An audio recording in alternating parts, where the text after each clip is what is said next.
He was known only as Old Caleb, a name given to him long after his real one had been erased by chains, smoke, and the hands of men who traded human lives the way others traded horses.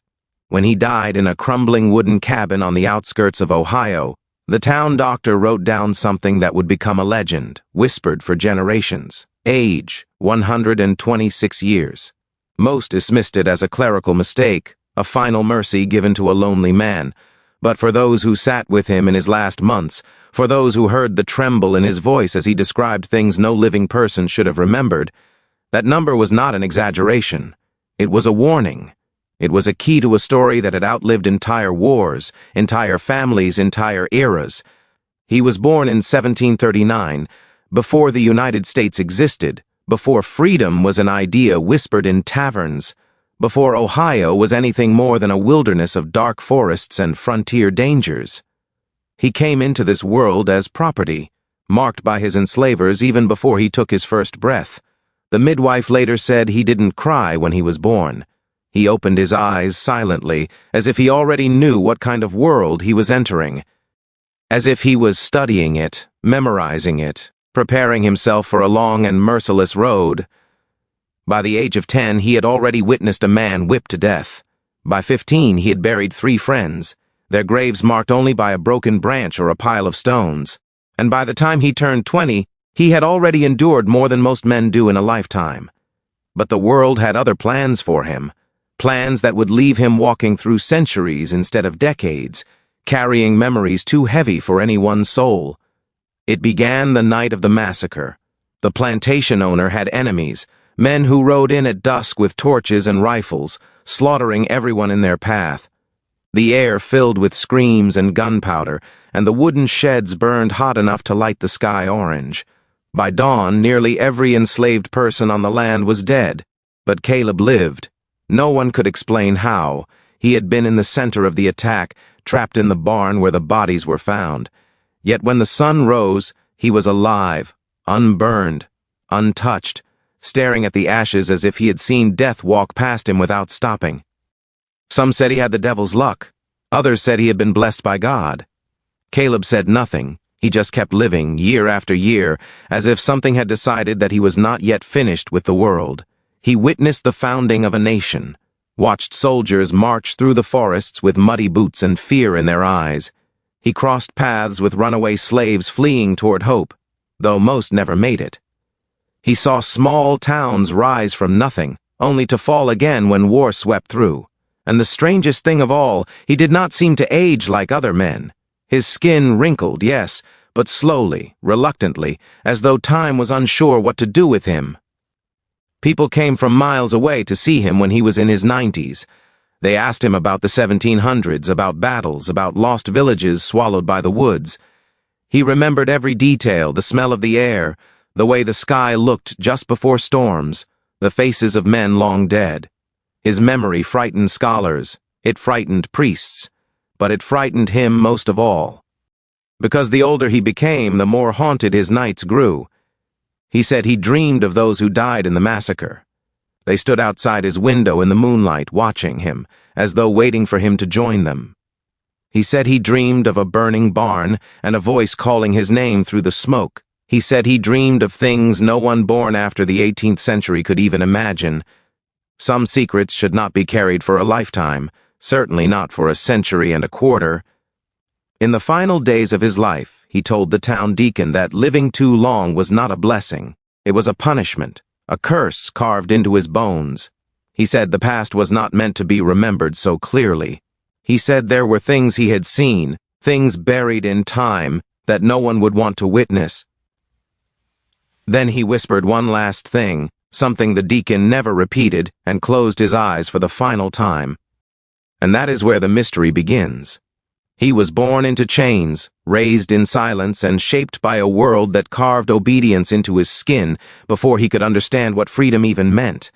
The story of his early years is not the story of a child. It is the story of a boy who belonged to someone else, whose first memory was the crack of a whip striking another man's back, whose first lullabies were the groans of the exhausted and the sound of boots stomping past his sleeping mat. They called him Caleb, though no one knew if that had been his mother's idea or the plantation owner's whim. Names didn't matter much. They were spoken only when commands were given or punishments announced. The Ohio frontier in the 1740s was a place of forests, cold winds, and danger. But to Caleb, it was simply the world. He learned to walk on muddy floors, learned to speak by repeating the orders shouted at him, learned to keep his eyes low and his breath quiet. He belonged to a small farm outside an early settlement, owned by a man named Brackett, whose cruelty was so routine that people stopped calling it evil and just called it how things were. Brackett was the type of man who could smile at church in the morning and beat a child at night without feeling his soul tremble. Caleb's mother died when he was 4, something about fever, though the truth was no one cared enough to check. She was buried behind the barn with no cross, no stone, nothing but a pile of leaves that would scatter in the wind within days. Caleb didn't cry because he didn't understand loss yet. He only understood that she wasn't there to hold him anymore. The older women took turns watching him, though even they were too exhausted from field work to give tenderness the way a child needed. He grew up fast, not because he wanted to, but because slavery didn't allow slow childhoods. By age 7, he was already running water buckets, carrying tools, feeding livestock, and learning to move quickly when voices rose. He had small hands, perfect for slipping into broken fence gaps or grabbing chickens that tried to run. Brackett liked that about him. It saved him money. Caleb learned early that usefulness was the closest thing to safety a slave could ever hope for. But even in that harsh world, there were moments, brief, fragile moments, when something inside him flickered like a small flame. Sometimes it happened at dusk when the sky turned red over the tree line, or when he heard distant wolves howling at night, or when he lay awake listening to the wind pushing against the cabin walls. He felt a pull, a strange sense that the world was bigger than this brutal patch of earth, that his life was meant for something more than obedience. He didn't have a word for that feeling yet, but it stayed with him, buried under fear and survival. People on the plantation whispered that Caleb had been born quiet. He didn't cry and didn't talk much either, but it wasn't shyness, it was awareness. Even as a small boy, he sensed danger like an animal does.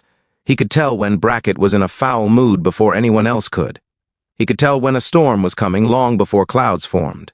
He could sense when someone was lying. These instincts didn't make him mystical. They made him a survivor. And survival, for him, became an art.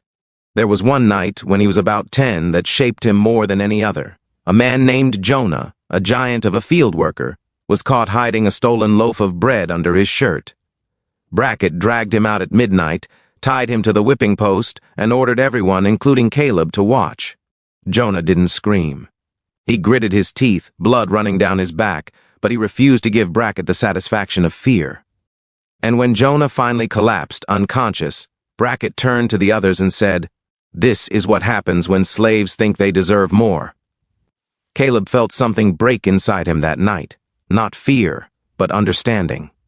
In that moment, he realized that the world he lived in wasn't built on fairness or mercy. It was built on power.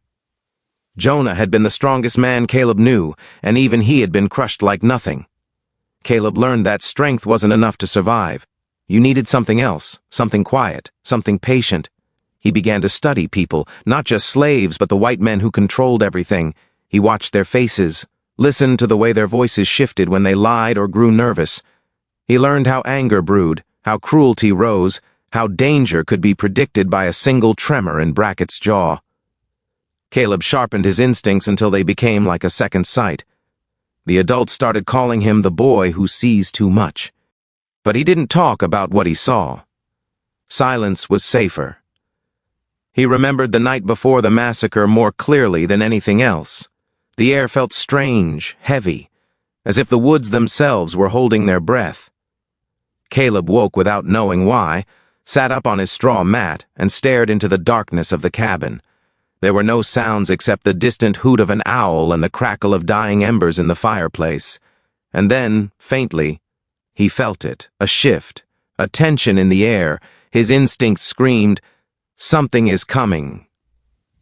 No one else sensed it. They slept, they dreamed, they trusted the night. Caleb got up quietly and walked outside. The sky was cloudy, the moon barely a sliver, the wind was too still, the world held its breath, and so did he. He didn't know it yet, but that instinct, that silent warning, would be the thing that saved his life. It would become the reason he would outlive empires, wars, generations, and entire bloodlines. It would become the beginning of a mystery that doctors, historians, and priests would obsess over long after he turned 100.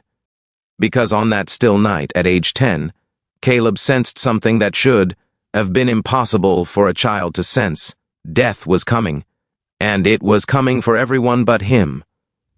The night of the massacre began with a silence so unnatural that even the animals sensed it. Caleb would later say that the world had gone too quiet, as if every sound had stepped aside and made room for something darker to pass through. He was only 10 years old, a thin, watchful boy who had learned long ago that danger arrived softly, like footsteps on damp earth. That night, danger came riding on breathless air and unseen shadows long before the first torch ignited. He was sitting outside the slave cabin, hugging his knees against the cold. He did not know why he had woken, only that something had pulled him from sleep, as violently as a hand shaking him. The sky above him was black, no moon, no stars, as if the sky itself didn't want to witness what was about to happen. He kept scanning the tree line, staring into the darkness until his eyes hurt. Nothing moved, nothing breathed, and then, far away, he heard it. The faint crunch of snow or dirt under boots. Not one pair of boots, many. He froze. He didn't run. Running would have made noise. Instead, he slipped into the shadows alongside the cabins, moving the same way he had learned to move when Brackett was angry and unpredictable. He pressed his back against the wood and listened. The footsteps were getting closer now, steady, purposeful. These were not the steps of men wandering the woods. These were men marching towards something. The first orange glow appeared between the trees, a flicker at first, then another, and then a line of torches slowly emerging as if the forest itself had caught fire. Caleb's breath stopped. He recognized one of the men, Thomas Greer, a rival of Brackett's, a man who had once vowed publicly to ruin him. The others he didn't know, but their faces were twisted with cold rage and liquor. They had not come to talk. They had come to destroy. Caleb slid along the cabin wall until he reached a gap behind the smokehouse, just wide enough for a child to hide. He squeezed into it, tucking himself behind stacked wood. Through the cracks, he watched everything. The raiders moved swiftly. One of them kicked in the door of the main house while others threw torches onto the outer buildings. The barn ignited first, flames licking upward with horrifying speed as dry hay caught fire. The sudden brightness illuminated the terrified faces of the enslaved people bursting out of the cabins. They were confused, half asleep, running without direction. Some begged, some grabbed their children, others froze. Gunshots cracked through the night so loud they seemed to split the air in half. Screams followed, raw, desperate, impossible to forget. Caleb bit his knuckles to keep from crying out. He watched Jonah fall first, the same man he had seen whipped months earlier. Jonah ran toward the woods with 2 children, but a bullet struck him in the spine and he collapsed, dragging the children down with him. The raiders didn't even pause. Another torch flew through the door of a cabin. A woman stumbled out, her hair burning, screaming until the cold air extinguished her breath forever. Men tried to fight back with shovels and sticks, but they were shot down before they got within arm's reach. The raiders wanted witnesses erased. They wanted nothing left that could speak of this night. As the barn burned hotter, the fire spread to the stables and then the chicken coop. Animals cried out in terror, adding a terrible chorus to the screams of the dying. Caleb curled into himself, pressing his face into his knees. He felt the heat from the flames even from where he hid. The air grew thick with smoke and the smell of burning wood, burning flesh, burning life. He wanted to look away, but he couldn't. Something forced him to watch, to remember every detail, every sound, every face. It was as if the night was carving the memory into him with a hot blade. Then it happened. One of the raiders walked directly toward the smokehouse.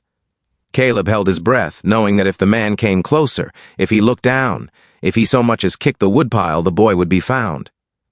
The man stopped just a few feet away, coughing into his sleeve. He muttered something about leaving no one alive, then turned away and rejoined the others. Caleb exhaled so quietly it barely counted as breathing. The slaughter continued until the flames illuminated every corner of the land, turning the farm into a burning silhouette against the night sky. When the raiders were certain everything living had been extinguished, they mounted their horses and rode off, laughing as if the night had rewarded them. Minutes passed, then hours.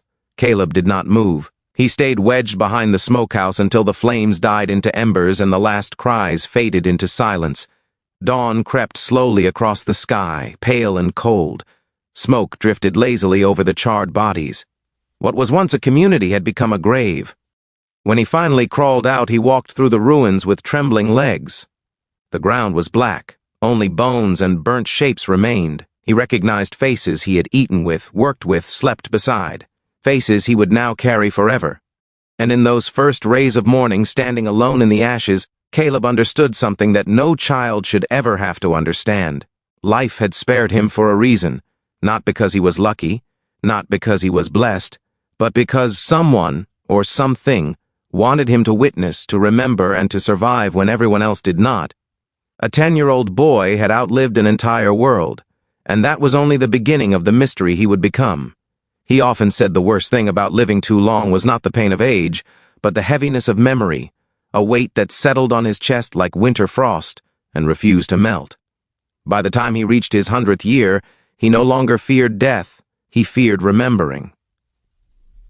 The old slave named Corbin, thin as rope, eyes clouded like storm water, carried inside him the leftover pieces of a century no man was meant to witness. And in the quiet corners of rural Ohio, people whispered that he had outlived not only masters and overseers, but curses, tragedies, and truths so dark that time itself tried to bury them. Keynote 3 was the part of his story that no historian ever wrote down. The years when freedom did not feel like freedom, when the world outside the plantation gates did not welcome him as a man but studied him as a mystery. It was the era when he realized longevity was its own prison. After emancipation, he drifted from one town to another, always feeling the invisible recoil in people's bodies when he walked past. Some saw him as a miracle, others as an omen. Churches brought him in to testify, hoping his survival meant God's favor rested upon him.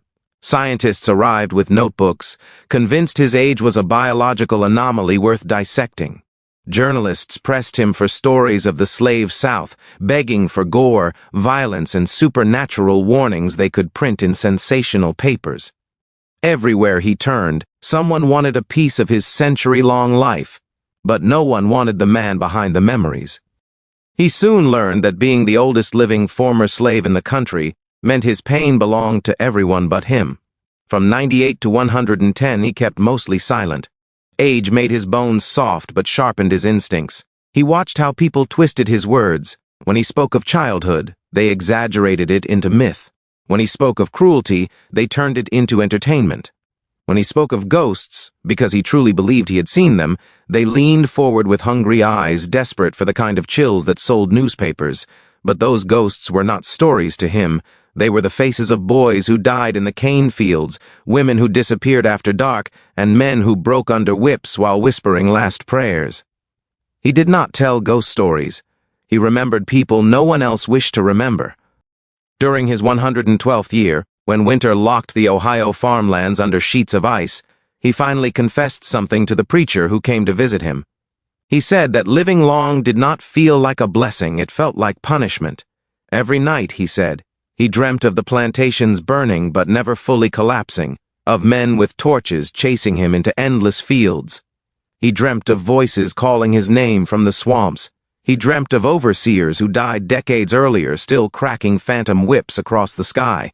Sometimes he even dreamt of his younger self, trapped, screaming, unable to warn the boy he had once been. The preacher left his house that evening trembling, whispering later that the old man's eyes looked like someone who had walked too far into the world of the dead and returned unwillingly. By 118, the townspeople started calling him the witness.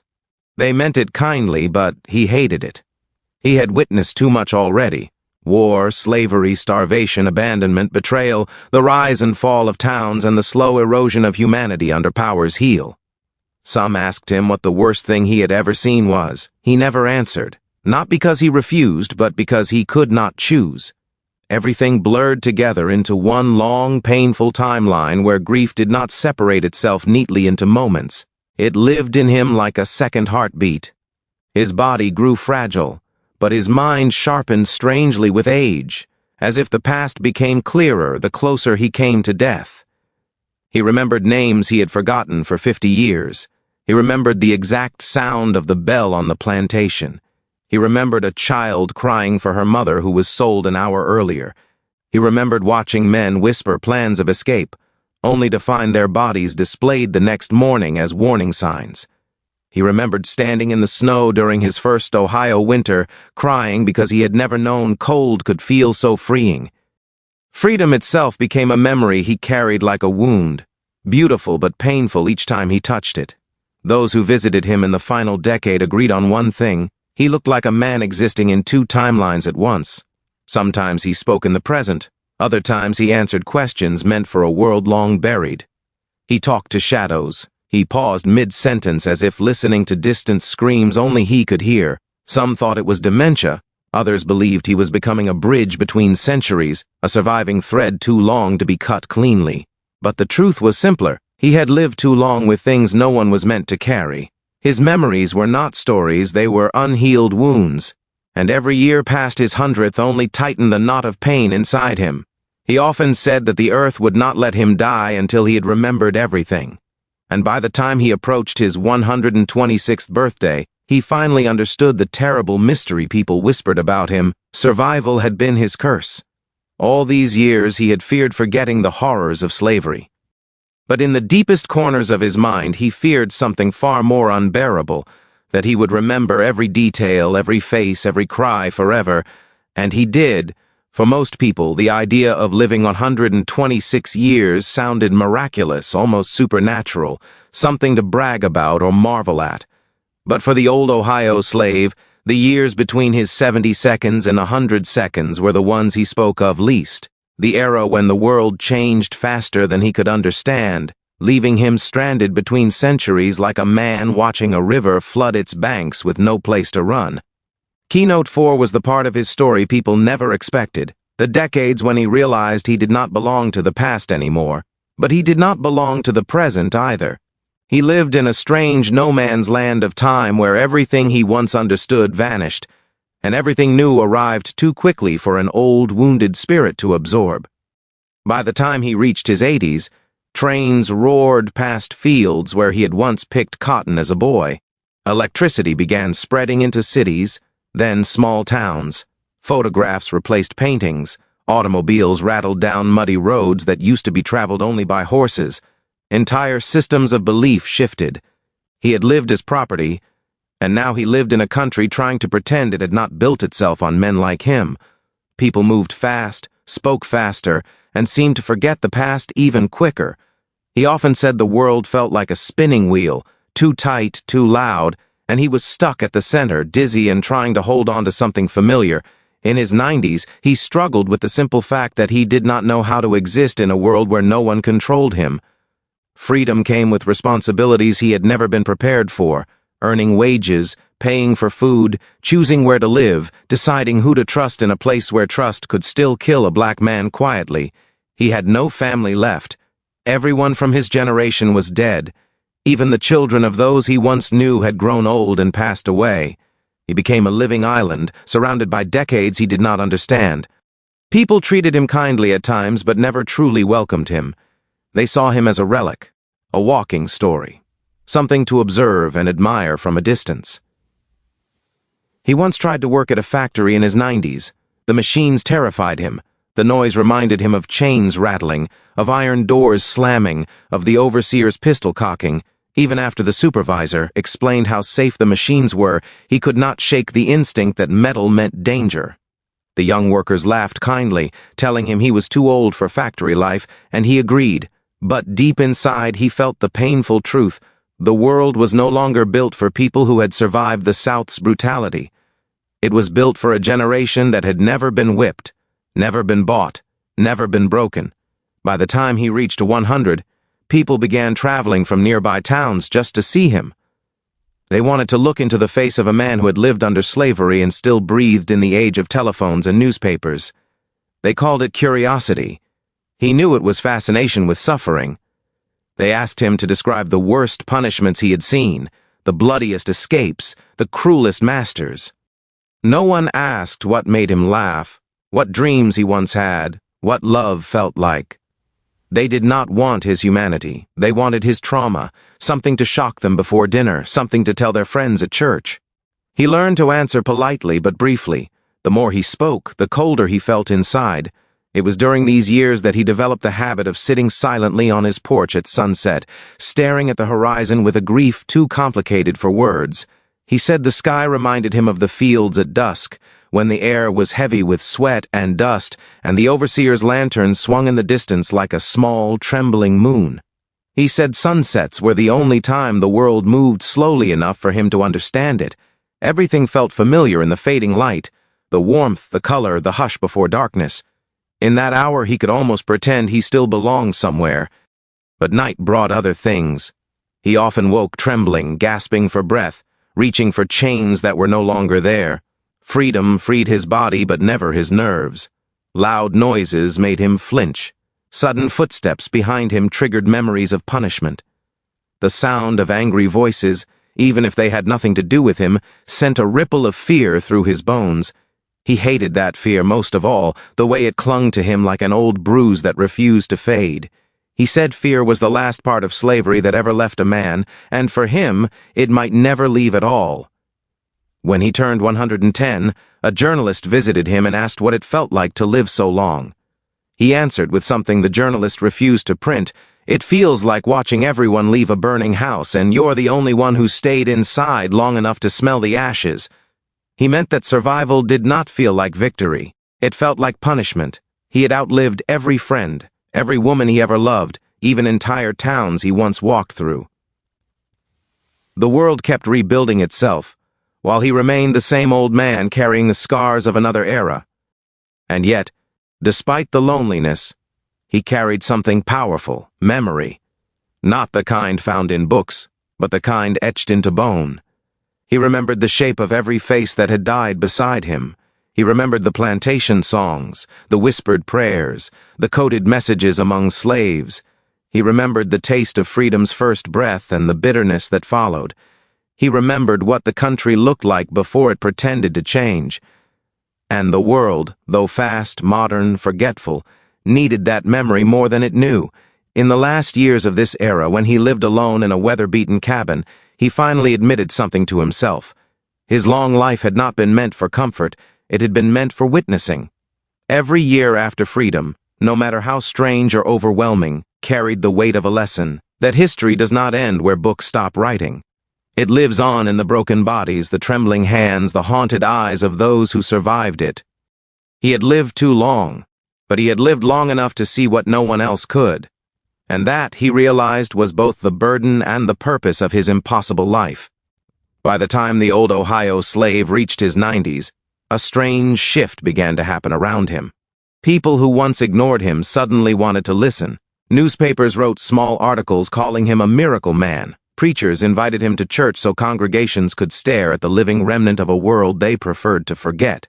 Scholars wanted interviews. Tourists wanted photographs. Children wanted stories. For decades he had been unseen, overlooked, pushed aside as an old black man with nothing left to offer. Then one day the world decided he was important, not because of who he was, but because of what he represented.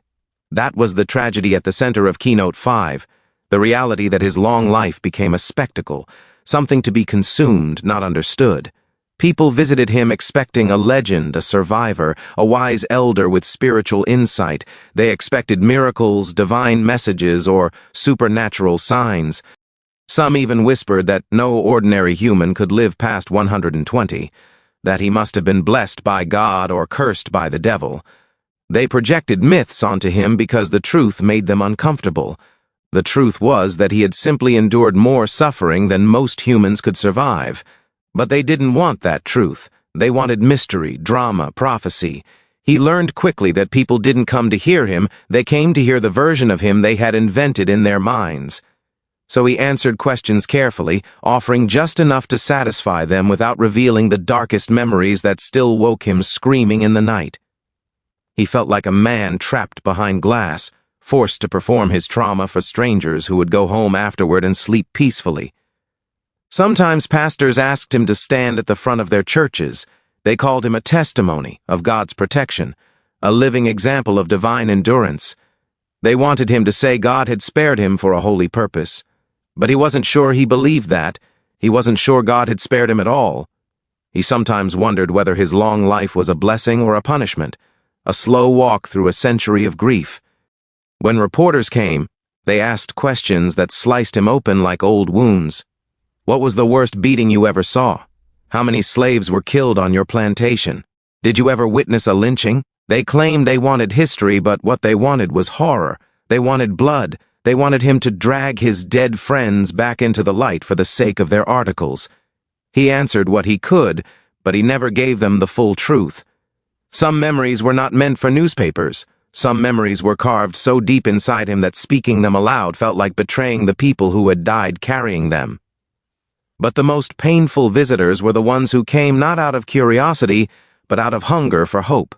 Young black men and women who wanted proof that their ancestors were strong, unbreakable, chosen. They looked at him with reverence, like he was a walking monument. He appreciated their respect, but it weighed heavily on him. They asked him for secrets, how to endure, how to gain wisdom, how to survive pain without becoming bitter. He had no answers for them. He had not survived because he was strong or wise. He had survived by accident, by chance, by some strange twist of fate that kept him breathing when so many others had fallen. He didn't know how to tell them that endurance is not always victory. Sometimes it is simply what happens when death refuses to take you. As the years passed, the attention grew. People said he was a national treasure.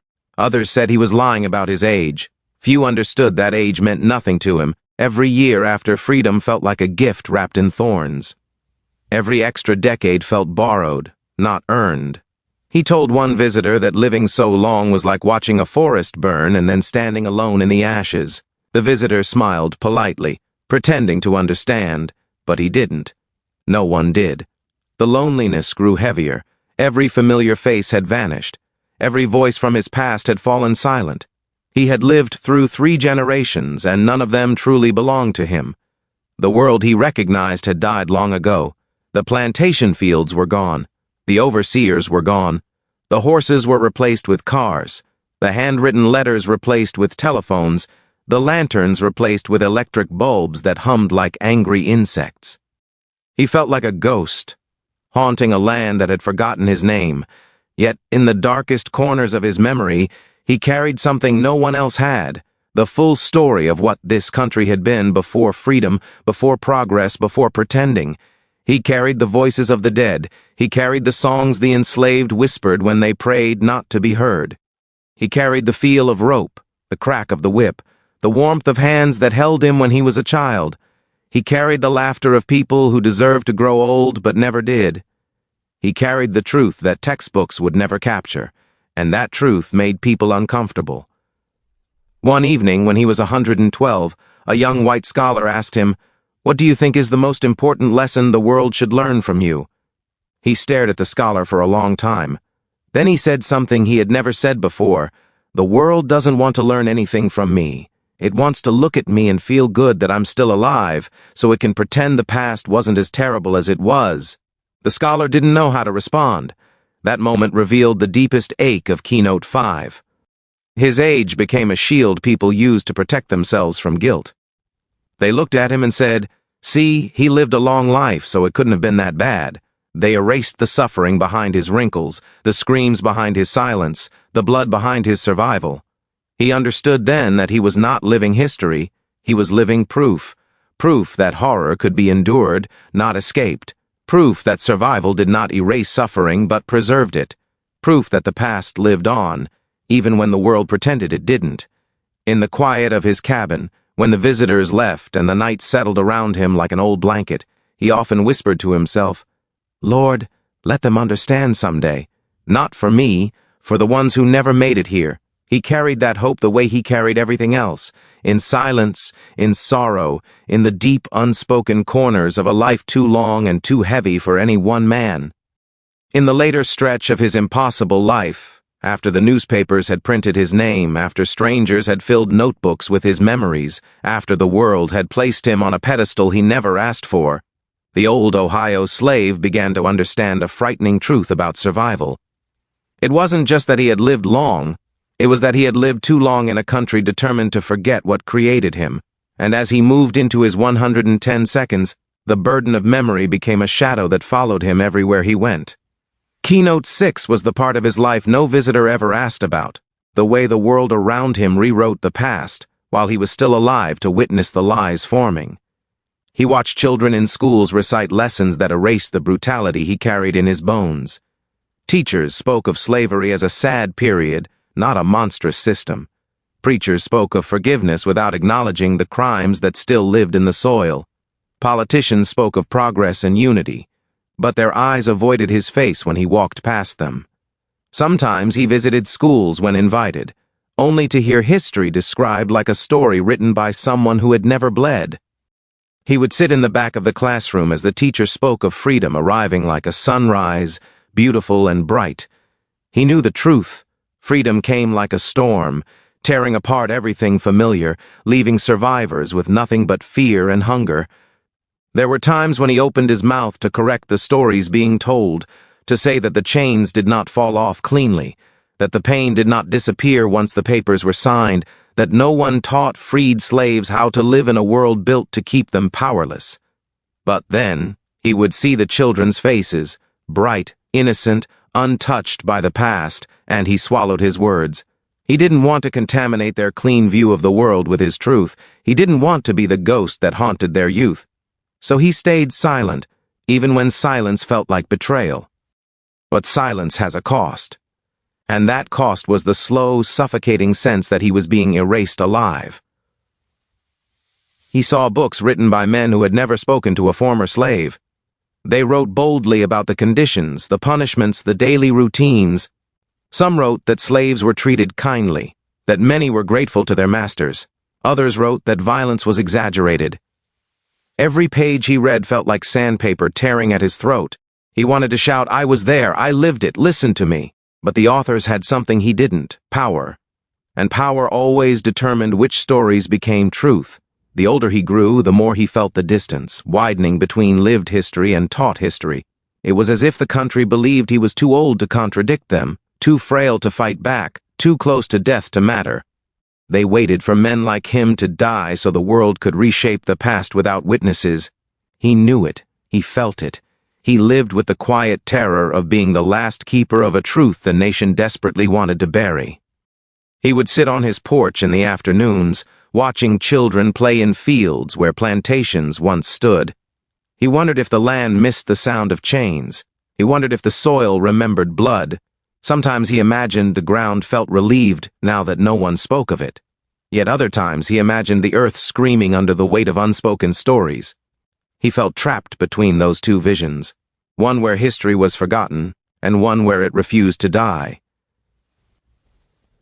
In his 113th year, a historian visited him and asked a question that nearly broke him. "Do you think things were as harsh as some say, or do you think history dramatizes the past?" The old man stared at him for a long time.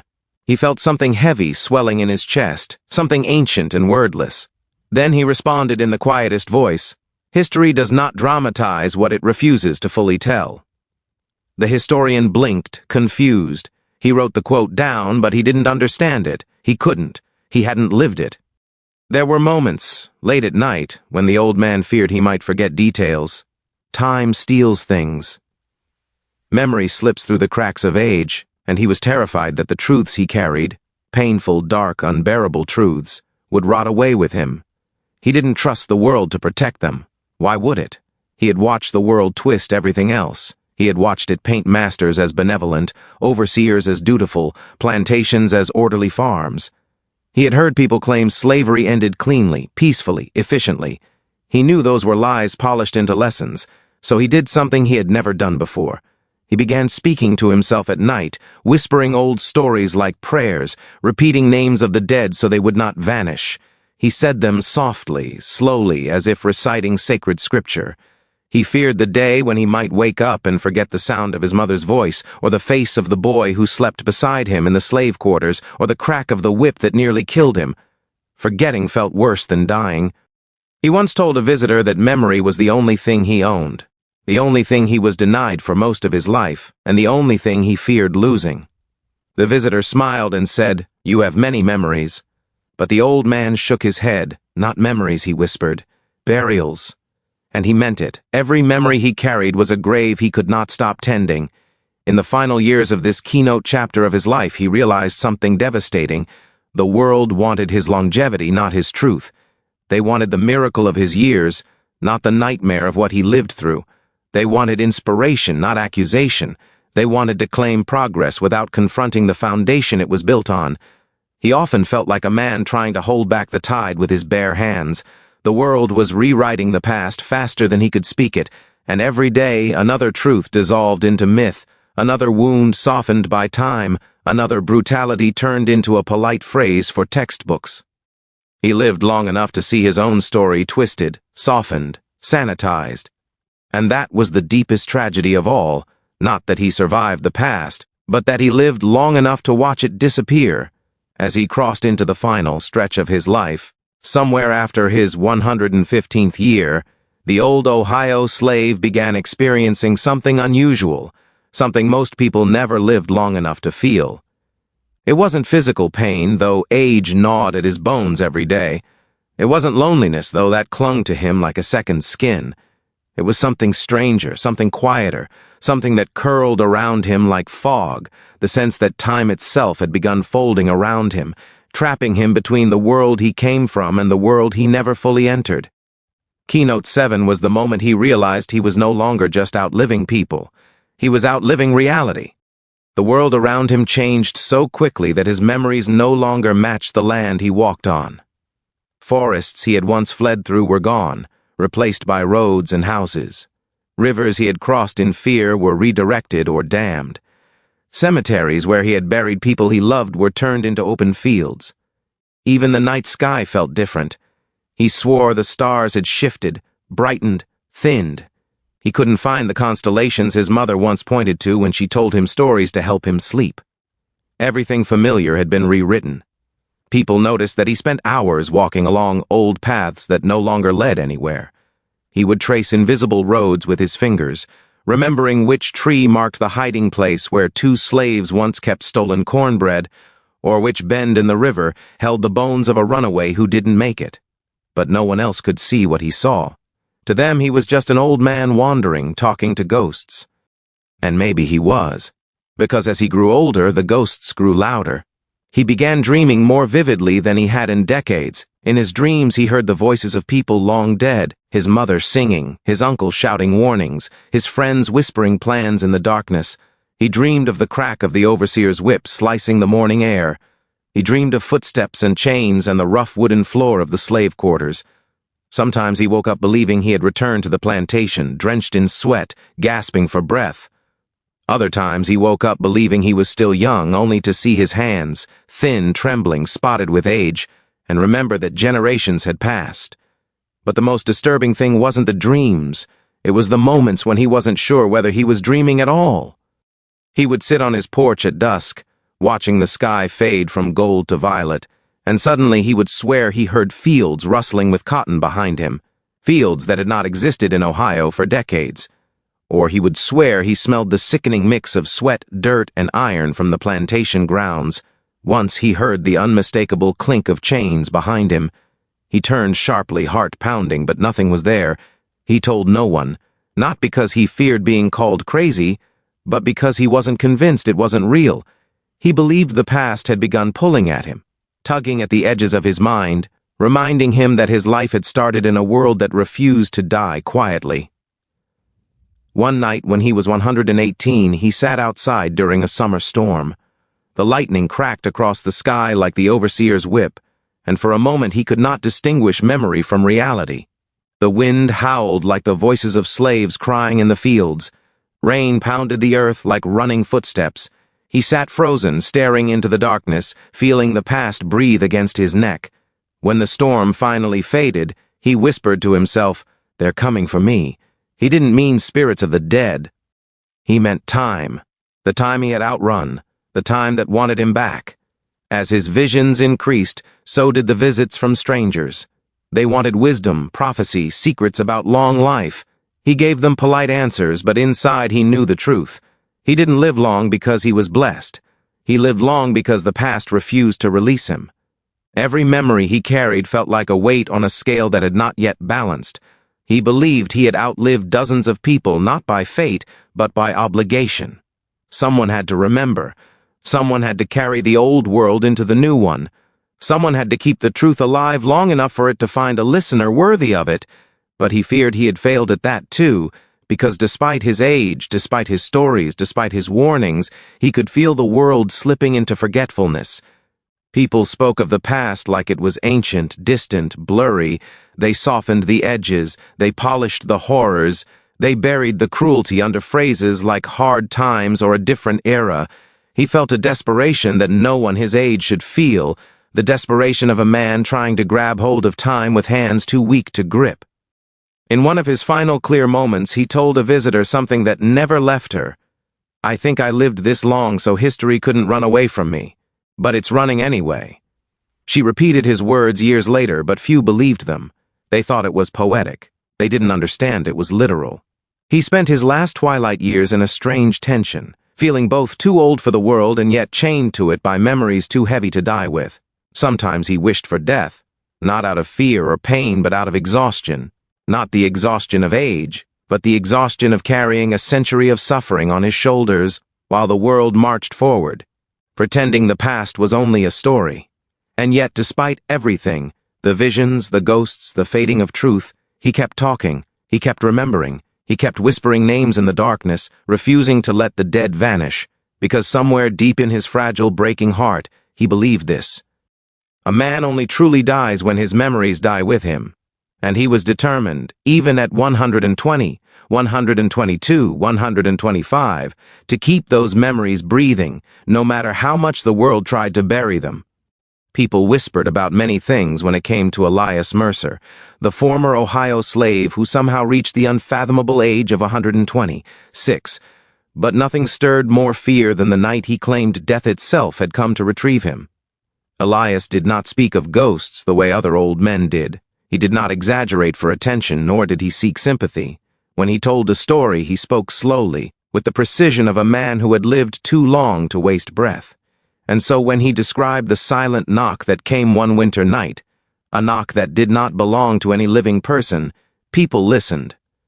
Elias was already past 110 that year, weak in body but frighteningly sharp in memory. The younger generation checked on him often, bringing him firewood and a loaf of bread when the cold grew harsh. They said he barely slept. They said the past had dug its claws too deeply into him. But Elias insisted it wasn't the past that bothered him. It was the things waiting just beyond the edge of sight. On that particular night, the wind was howling through the trees behind his cabin, rattling the old window shutters. Elias sat by the fire, rubbing his hands, when he heard footsteps on the snow.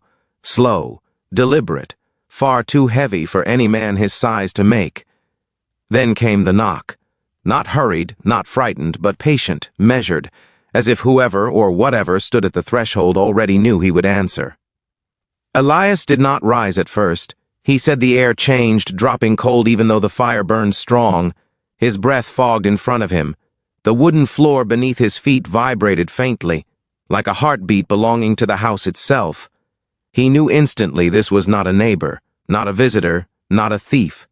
He said he felt something ancient waiting. When the knock came a second time, louder now, Elias called out, asking who stood outside. No answer, only the sound of wind slipping beneath the doorframe. He lifted his lantern and approached with slow steps, each one heavy with dread. The third knock came when he was inches from the door, and he swore the wood bowed inward, as though something enormous leaned upon it. When he finally opened the door, lantern raised, the porch stood empty. No footprints marked the snow. No shadows shifted. Nothing moved except the swirling flakes falling from the black sky. And yet Elias insisted he was not alone. He claimed a figure stood there, shapeless, darker than the night behind it, visible only for a split second when his lantern flickered. No face, No hands, just a towering silhouette that swallowed light. Elias said the thing did not enter because it did not need to. It whispered. Not a word, not a language, more like a feeling forced into his mind, a command, a reminder, a summons. He felt his heart seize in his chest, and for the first time in more than a century of life, Elias thought he had reached the end. But then, just as suddenly as it came, the figure dissolved into the wind and the night returned to silence. The heaviness lifted. He could breathe again. Most people would dismiss such a tale as the rambling of a man too old for clarity, but Elias was not like other men. He gave details he should not have known. He described a presence he said had visited him once before, decades earlier, on the night a group of runaway slaves was captured near the river. He said the same darkness had hovered above the men who died that night, as if collecting something from them. He believed it returned now because it had marked him long ago and had simply grown tired of waiting. But why did it leave without taking him? Elias said it was because he was not done. He had one more story left to tell, one he had kept inside for more than a century, one too dangerous to speak aloud until the world had changed enough to hear it. The morning after the encounter, he told the neighbors that death had knocked but failed, and that he had been granted borrowed time, a few years at most, to finish his unfinished truth. He never explained what that truth was. Not yet. He only said that the knock had reminded him that secrets have consequences, even after a man grows old enough to believe he is beyond punishment. Some believed him, some feared him, some stayed away entirely, saying the darkness might return if Elias spoke too freely. But they all agreed on one thing: the night he described had changed him. His voice grew quieter, his eyes more distant, as though he were already half in this world and half in another. For the rest of his life, Elias kept a lantern burning through every winter night. He never again sat in darkness, and whenever someone asked why, he simply replied, "Because I know what waits in the dark, and it knows my name." The story became one of his most haunting memories, a reminder that even a man who survived slavery, war, loss, and more than a century of suffering could still fear something. Elias claimed that death was patient, but not infinitely patient. And the night it knocked at his door was the moment he learned that even the oldest survivor cannot outrun the shadows forever. Keynote 8 stands as the chilling turning point in Elias Mercer's impossible life, the night he believed the line between the living and the dead finally thinned enough for him to hear the other side calling. By the time Elias Mercer reached 120 years, he had lived through a world no one else could fully remember. He had survived slavery, war, epidemics, and the ceaseless march of progress. And yet, nothing in his life had prepared him for the way the world began to speak of him. Not as a man, not as a survivor, but as a legend. It was during these years that the shadows of history and memory collided most sharply, and Keynote 9 begins with the way people started coming to witness him as if he were a relic on display. Visitors arrived from distant towns, some carrying notebooks, others cameras, some just curiosity and others hunger. They wanted to see the man who had lived longer than any other, to hear the stories of what they assumed must have been unimaginable horrors. They expected tales of whipping, escape, and cruelty, and they expected him to answer politely, to confirm their image of the past. Elias, who had survived through decades of human brutality, knew the trap of expectation. He knew that truth, spoken too plainly, could terrify or shatter, while lies whispered delicately could comfort the unprepared. When the visitors asked about slavery, he answered carefully. He described the layout of the plantations, the routines of overseers, the whispered warnings and signals slaves used to communicate. He described the burned fields, the families torn apart, the nights when children cried for mothers sold far away. But he refused to embellish. No man wanted to hear about the subtler horrors, the despair that lingered in the air like smoke, the weight of hopelessness pressing on the heart for decades, the way the past clung to the soul even after chains had been removed. People wanted spectacle. They did not want reality. It was then that Elias began to notice another phenomenon. When people left, they carried his stories with them, but in retelling the details shifted. His suffering was softened, the cruelty of masters diluted, the anguish of children reduced to a moral lesson or a cautionary tale. He realized, painfully, that He had become a vessel for memory, not for truth. History was bending around him, reshaping itself to be more palatable. He tried to speak again, to correct, but by then, the narratives had taken root. Words that left his lips would never be his alone. They belonged to the world now, and the world preferred them sanitized. Elias wandered often in the woods near his cabin. The trees, the river bends, the old bridges, he remembered them as they had been in his youth.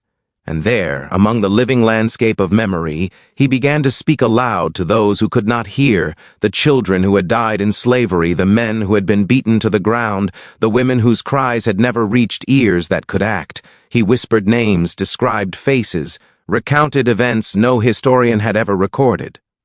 And in the echo of his voice, the old man believed the past was present again, if only for a moment. The loneliness of being the last witness weighed heavily. No one else could corroborate what he remembered. No one else could confirm the truths he had carried silently through decades. And yet he persisted, because the stories needed a keeper. Even as he aged further, his body weakening, his breath shallow, he refused to let memory die with him. He walked through towns and fields, telling fragments, sometimes to strangers, sometimes to the wind, always certain that someone someday might listen. It was during this time that he began to notice the subtle changes in his own perception. Time folded strangely. He would see a child playing in the street, and recognize in them the face of someone he had once known, decades dead. He would smell the smoke of a fire and be transported back to nights when the plantations burned, fires set by escaping slaves or angry overseers. Every ordinary event carried echoes of history, and every shadow seemed to whisper the weight of centuries. The world around him was new, but his mind remained tethered to the past in a way that no one could comprehend. Even at 125, he spoke of the impossible. He claimed to see glimpses of those long-dead, fleeting moments where their presence filled rooms or appeared at windows. Visitors often dismissed these as hallucinations, the tricks of age, but Elias insisted that memory could manifest physically, that history could bleed into the present. "I see them," he said once to a trembling reporter, "because I am the only one left to see." His eyes, pale and sharp, seemed to carry the weight of all the souls he had known and all the truths the world refused to acknowledge. Elias's story at this stage became one of legend in his town. Children whispered about the old man who had lived 3 lifetimes. Adults speculated endlessly about his secrets, about what he had seen that no history book contained. Scholars debated whether he truly reached 126, but none could deny the vividness of his accounts, the consistency of his memory. Yet he remained alone, never seeking fame, never asking for validation. He understood that survival had made him both witness and prisoner, bound to remember what others were too comfortable to forget. And then, in his final years, he revealed the harshest truth of all: living so long did not bring peace, it did not bring clarity, it did not bring joy, it brought responsibility. He carried the weight of hundreds of lives, hundreds of memories, hundreds of unspoken horrors, and he knew that if he faltered, even for a moment, the past might vanish entirely. He became a sentinel, guarding history not in books or monuments, but in his very being. And every conversation, every recollection, every whispered name became a testament, a fragile tether connecting what had been to what still existed. By the time he neared 126, the town had grown quiet around him. Visitors came less often. Curiosity faded. Scholars turned to the next sensation, but Elias remained, persistent and immovable, the last living archive of a world most preferred to forget. His presence was a warning. The past does not disappear because the world ignores it. Memory, pain, truth, they endure in the people who refuse to let them die. Keynote 9 culminates in the realization that survival is not merely biological. For Elias Mercer, survival was an unending act of remembrance, a sacred duty imposed by history itself. The man who had seen what no one else would see, who had lived through horrors the world tried to erase, who had outlasted masters, violence, and indifference, understood finally that his life was not miraculous, it was essential. And through his stories, whispered in shadows, written in notebooks, or shared with those who would listen, The past lived on, indelible and unshakable, as long as he drew breath. By the time Elias Mercer approached 126, the world had nearly stopped noticing him. The visitors had dwindled, the newspapers had moved on, and the townsfolk no longer whispered about the old slave who had outlived generations. And yet, inside him, the stories had only multiplied. Every memory he carried, every ghost he had seen, every injustice he had witnessed, each one pressed against his mind with relentless weight. Keynote 10 is the story of how a life impossibly long became a legend, not because of miracles, but because the truths he carried could not be allowed to die quietly. Elias often said that reaching the age of 126 was not an achievement, it was a punishment. To outlive every friend, every familiar face, every landscape of the past was to bear an unending burden. He recalled the cotton fields where he had been a boy, the swamps where boys had vanished in escape attempts, the overseers who had ruled with whips and guns. He recalled nights of hunger and fear, the cries of mothers torn from their children, the secret prayers whispered in darkness. He carried them all, and he understood that the world had no interest in remembering these truths. They wanted him to become myth, not witness. And so he did. Stories grew around him. People spoke in hushed tones about the man who had lived through slavery and outlived the country's amnesia. Children imagined him as immortal, a figure who had survived centuries like a walking shadow. Adults whispered that he had seen things no human was meant to witness, that he held secrets that could shake the foundations of society. Scholars wrote cautiously, never daring to fully quote him, because some truths were too dark for the printed page, and Elias, with the patience of someone who had waited more than a century, allowed the legend to grow. But he never let the lies replace the memories. He spoke less and less, but when he did, the words carried the weight of history. He described fields turned to ash, names erased from records, faces lost to the wind. He recounted the nights when death walked among them, and the days when survival felt like punishment. He spoke of children he had protected, of men he had tried to save, of women whose courage had stunned even their oppressors. Each story was a thread connecting the present to a past most people wanted to forget. Some nights he would sit in the cold cabin alone, lantern flickering, and whisper to the ghosts of those who had not survived. He called their names softly, slowly, as if speaking louder would shatter them. He remembered the faces of boys who had disappeared, women sold for profit, men who had died in silence. He spoke to them because no one else would, because the world had turned away, because the truth refused to die. Elias also began to feel the physical weight of time in new ways. His bones ached constantly, his skin was paper-thin, and his vision grew dim. Yet his mind remained sharp, more vivid than ever. He could close his eyes and see the plantations as they had been 100 years ago, hear the creaking of the overseer's chair, smell the smoke of distant fires, feel the chains that had once bound him. Pain was present, yes, but memory was sharper. Memory became his immortality, a tether to everything the world refused to acknowledge. People sometimes asked him what it was like to see generations rise and fall. He would stare quietly, his eyes distant, and reply that it was both a blessing and a curse. He had lived long enough to see change, progress, justice in small measures, but he had also lived long enough to witness betrayal, ignorance, and erasure. The horrors of the past persisted in the present, and even as the country advanced, the ghosts of those it had wronged remained. One of the strangest parts of his final years was the way he began to blur the lines between reality and memory. A child playing in the fields could become a vision of a boy lost decades ago. A sudden shadow at night might be the overseer returning, or merely a trick of lantern light. He did not mind the confusion. It made the past tangible. It made survival, however painful, purposeful. He told one visitor that memory is a living thing, and those who fail to remember the past are doomed to repeat it. He believed this more than anything, and it became the reason he endured so long. Even at the end, he refused to allow the world to silence him completely. He began writing fragments of his memories in small notebooks, painstakingly, in the hope that someone would read them after he was gone. Not to create a legend, not to seek fame, but to preserve truth. Every name, every place, every act of cruelty or courage, he recorded. And when he could no longer write, he dictated. And when he could no longer speak, he whispered to the wind, certain that the stories would travel to ears ready to hear them.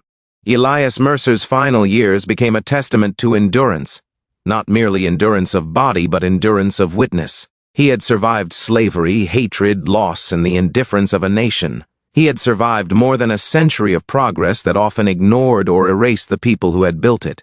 And as he approached his last days, he realized that living long was not a miracle. Living long was a responsibility, to carry memory, to guard truth, to ensure that the voices of the lost were not swallowed entirely by time.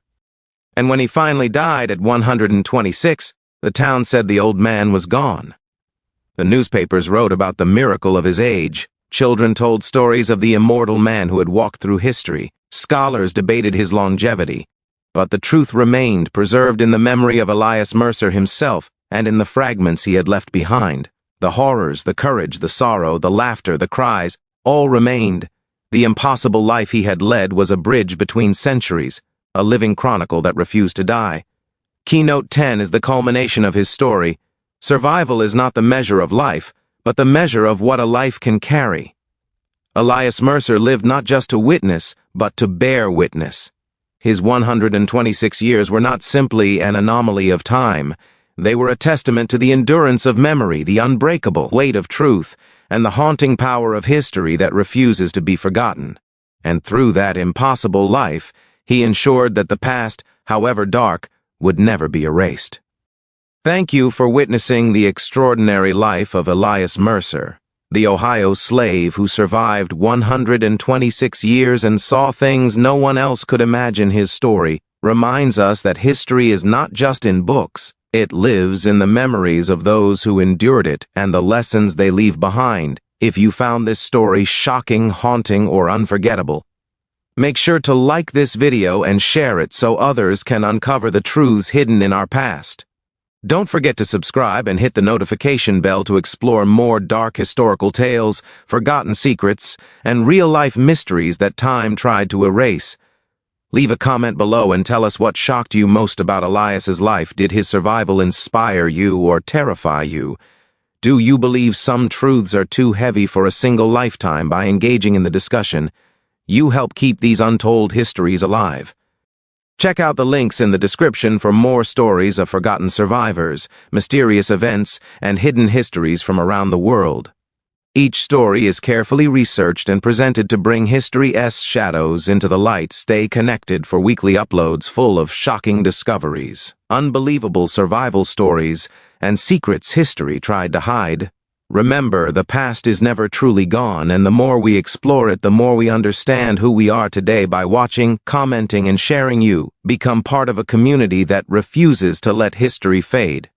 Keywords to boost search visibility and engagement: Ohio slave survival, 126-year-old man, dark historical stories, forgotten history, real-life mysteries, shocking survival tales, historical scandals, slavery stories, haunted past, mysterious witnesses, unsolved historical events, long-lived survivors, human endurance, historical truths, unbelievable real-life stories, dark past mysteries, forgotten legends, endurance through history, untold survivor stories, history's hidden truths.